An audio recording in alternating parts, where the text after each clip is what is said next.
Good afternoon, Elsa. Good afternoon, ma'am, sir. Can you please introduce yourself? I am Elsa Mabolok, 44 years of age. I have 2 brothers and 2 sisters. I'm a Roman Catholic. Okay. What is your education?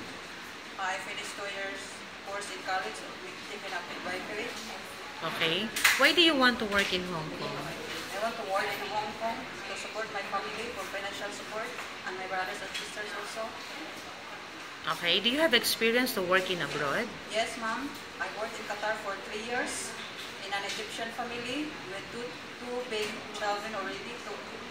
The eldest 20 years old and the second one is 16 years old. Okay. Do you know how to take care a newborn baby? Yes, ma'am. And how about the sick elderly people? I also know, ma'am. Okay.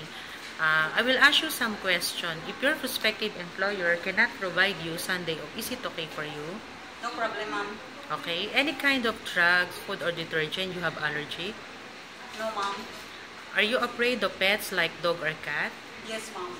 Are you prepared to follow your employer rules and regulations? Yes, ma'am. Are you willing to wake up early in the morning and sleep late at night? Yes, ma'am. Are you willing to cut your hair short? Yes, ma'am. Do you accept no off days but to be paid instead by employer? Yes, ma'am. Okay, Elsa, what are the qualities of being good domestic helper? Being a good domestic helper is hardworking, trustworthy, Okay. and respect them. Okay. Do you have any message to your prospective employer? To my employer, if you will choose me as your domestic helper, ma'am, sir, I will do my best and will do my best.